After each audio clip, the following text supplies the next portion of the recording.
Hello! Aujourd'hui, on fait un petit vlog photo parce que j'ai une séance qui risque d'être super intéressante, en tout cas, au moins de votre point de vue.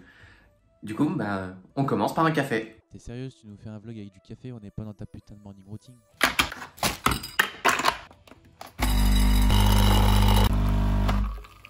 Et merde, on va essayer de pas renverser parce qu'on a encore des choses à faire.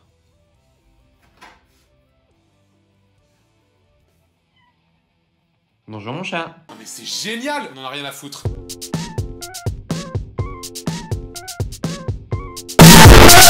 Coucou mon cœur. Ça va mon snouf snouf? Maman?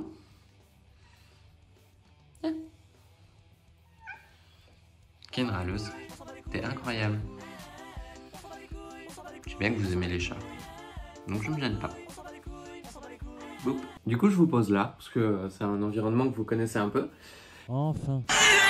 Et aujourd'hui, c'est une séance photo un peu particulière, parce que c'est une séance photo artistique, avec beaucoup de sens, et on va faire du nu, avec une femme, et je suis très intéressé de partager ça avec vous. De fait, je vais boire mon café, je vais me raser un petit peu, parce que pour le moment, je suis un peu un grizzly, et on démarre dans 1 heure. Donc, je vous fais un petit timelapse de ce que je suis en train de faire, et notamment me maquiller. On fait un maquillage nude pour une fois, pas un maquillage goth. Donc ça va faire bizarre d'avoir un habillage 100% goth et un maquillage tout classique. Je vous retrouve tout à l'heure. Et vous excuserez ma voix, hein, mais je tourne cette vidéo au réveil. Il est 8h30 et je suis HS. J'ai fait mes dreads hier et j'ai mal. Donc j'ai super mal dormi. Ça arrive à tout le monde, même à moi. L'esprit rempli de nostalgie et croire en la magie. Au fond de moi revit l'image, les émotions et les visages qui ont rempli mon cœur d'enfant, encore fragile et innocent, bercé d'amour et d'insouciance. On a oublié cette chance d'être épargné par la souffrance. Enfin la vie prend tout son sens. En un instant.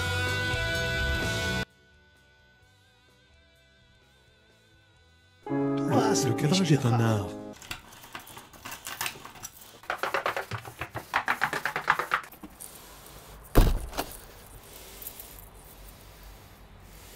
Eh oui, c'est ça, vivre en appartement. 2 portes à fermer. Trompe-toi de sens aussi, connasse. Alors, c'est soit j'ai du bol, soit j'ai raté mon bus. Si j'ai raté mon bus, faut que je prévienne la photographe. Mais bon, c'est pas encore trop grave, hein? Voilà, on a un endroit un peu plus calme, donc je vais pouvoir arrêter de beugler. Ce qui est chouette, c'est que cette photographe est venue me trouver en me disant bah voilà, c'est pas mon projet, c'est notre projet. J'aimerais raconter une histoire un peu féministe, machin, les combats des femmes. Et soit elle vous en parlera mieux que moi, et je vous mets l'extrait maintenant, soit c'est moi qui vous en parle là maintenant, et j'ai l'air ridicule. Pour reprendre les mots de la photographe, elle présente en fait un jury à son école d'art, ce qui est très chouette. Et elle m'a proposé donc de m'inscrire dans le thème qu'elle a choisi pour présenter son jury. Et donc ce fameux thème, c'était des femmes oui, des objets non. Et je trouvais excessivement intéressant dans ce cadre-là de mettre en avant ce que moi je vis tous les jours et comment est-ce que je me sens un objet. Et elle a trouvé ça super intéressant. Quand je lui ai raconté mon histoire, c'est vraiment ça qui lui a tapé dans l'œil. Le fait que on n'arrête pas de me demander ce que j'ai dans le pantalon, on n'arrête pas de me dire oui mais t'es pas une vraie fille, etc., etc., ramenant la grande majorité du temps, en tout cas chez moi, au sexe. Et donc, c'est un petit peu venu tout seul, dans le sens où on a vu ça et on s'est dit « Ah oui, carrément, ça colle avec le thème, ça colle avec le sujet, j'ai des super idées, viens chez moi, on fait ça. » Elle a photographié d'autres personnes aussi avant, notamment des gens qu'elle connaissait plutôt. Enfin, quand je dis d'autres, je pense que c'est une autre personne d'ailleurs. Et non, 2 autres. Elle a contacté 2 autres personnes qu'elle connaissait déjà de base. Et en fait, je suis la première modèle, entre très gros guillemets, professionnelle qu'elle contacte. Et ça lui a fait du bien de voir que elle s'en sentait capable et qu'elle s'est sentie bien pendant la séance. Donc fondamentalement, c'est tout bénef. Voilà, moi du passé, tu peux y retourner. Ça fait partie des questions où on se dit bah, j'aimerais ne pas forcément y passer, mais tout le monde nous pose ces questions tout le temps. Et donc bah, on va faire une séance dans ce thème-là. Et je suis contente parce que ça faisait longtemps que j'avais envie de faire une séance de nu et là on a du nu avec un sujet, avec quelque chose d'intéressant à traiter. Donc j'ai hâte. Et n'hésitez pas à venir sur mon Insta et sur son Insta à elle aussi pour suivre l'avancée du projet. Ce qui est intéressant dans ce projet, c'est que ça va parler d'un combat que je vis tous les jours. Mais que je ne suis pas la seule à vivre tous les jours. Je pense que beaucoup de gens le vivent tous les jours. Et il s'agit tout simplement de qu'est-ce que t'as dans le froc chérie. Parce que visiblement c'est important pour les gens et ça fait partie des choses qui me touchent le plus, on va dire.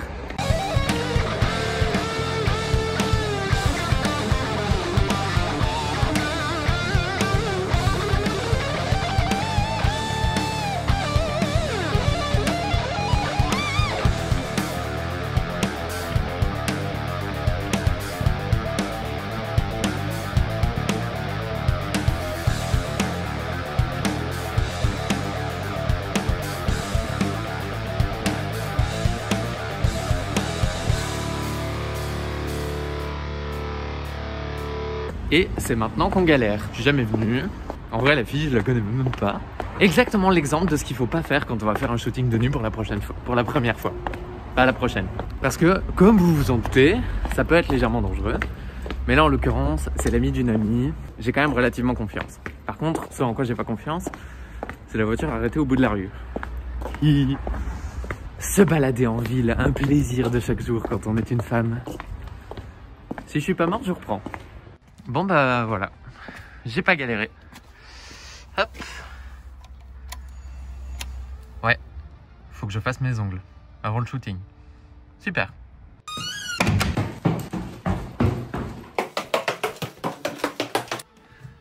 Coucou. Bon. Bon bah, on est parti.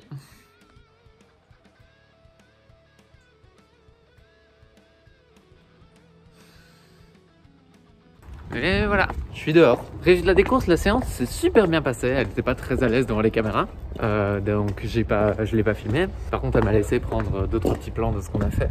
Et ça, c'est cool, en espérant que YouTube nous fasse pas trop chier. Et ben, à mon avis, je vous reprends à la maison pour faire un petit débrief et on verra bien. À tout de suite.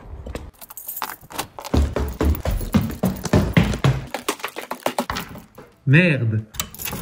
J'ai oublié la lumière. C'est pas Versailles.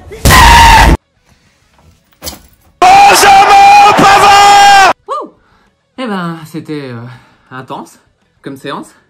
C'était intéressant, on note bien. Je trouvais ça cool, en vrai. Et pour vous expliquer un peu plus le projet, en gros, ce qui l'intéressait, c'était vraiment de faire quelque chose sur la femme et qu'on raconte chacune une histoire de quelque chose qu'on a vécu, parce qu'elle a vécu un truc de très difficile. Et en gros, ce qu'elle voulait, c'était retranscrire un message, surtout. C'est ça qui est vraiment ressorti de la séance. Alors, pour débriefer un petit peu, je suis arrivé là-bas, j'ai filmé les animaux, je les ai caressés un petit peu. Et puis, en gros, on a discuté un peu du projet, etc. Et on a démarré. Ce qui est cool, c'est qu'au moins, on a eu un bon feeling, dans le sens où moi, je posais et elle restait vraiment dans son rôle de photographe. Elle était débutante, mais c'est jamais un souci. Les débutants, c'est plutôt chouette. Surtout quand tu débutes sur du nu, c'est toujours agréable d'avoir quelqu'un de respectueux en face de soi. Parce que oui, elle était super respectueuse et ça s'est vraiment super bien passé, j'étais vraiment contente. Pour vous, quelques petits conseils éventuellement pour bien débuter, on va dire. Connaissez les photographes avant d'y aller, pour être à l'aise. Moi voilà, c'était pas la première fois que je faisais ce genre de truc. Donc fatalement, moi je suis à l'aise avec mon corps et ça allait, il n'y avait pas vraiment besoin de me mettre mal à l'aise, c'est plus elle qui avait besoin d'être mise à l'aise que moi. Et au final, tout s'est très bien passé. Mais faites attention, les photographes, les faux photographes, comme on dit, il y en a beaucoup. Renseignez-vous sur les personnes avec qui vous travaillez. Moi, j'y suis pas allé sans la connaître du tout, dans le sens où, déjà, c'est l'ami d'une amie, et puis, j'ai quand même regardé un petit peu son travail, qui était très chouette, clairement, et que j'ai trouvé ultra intéressant. Après, ce qui est hyper intéressant aussi, dans ce genre de séance, c'est ces petits moments, genre de flottement, entre guillemets, où on réfléchit, on se cherche un petit peu. Moi, ça me permet vraiment de bien me sentir dans mon corps et de m'accepter, en fait, tout simplement comme je suis, et c'est bien. Je me rends compte que j'ai de la chance, que j'ai un beau corps, que je suis bien faite, que ça me permet de me sentir belle la grande majorité du temps. Et ça, c'est cool. Ça fait du bien de rentrer chez soi quand même, hein, parce que quand t'as pas envie de sortir comme ça... Mais c'est mieux de sortir pour ce genre de projet que de sortir pour rien, déjà. Et au-delà de ça, ça fait toujours plaisir. Rencontrer des gens, de nouvelles expériences. Car oui, c'est à ça qu'il faut penser d'abord, cette nouvelles expériences. C'est toujours cool. Bon après, je me retrouve un peu là en face de vous, comme d'habitude, à dire un peu mon ressenti, etc. J'espère que ça vous a plu, notez bien. Parce que je m'essaye un petit peu dans le format vlog, c'est un format qui est beaucoup plus facile pour moi, je filme avec mon téléphone, j'ai pas besoin de grosses installs, machin, sauf quand je rentre ici parce qu'il n'y a pas de lumière dans ma chambre. Mais ça fait plaisir, franchement, ça m'a fait du bien, ça m'a fait du bien de vous revoir, ça m'a fait du bien de vous reparler. Je vous souhaite une super année, j'espère que tout ira bien, pour vous, pour moi, pour tout le monde, et je vous dis à la prochaine dans une autre vidéo. Ciao!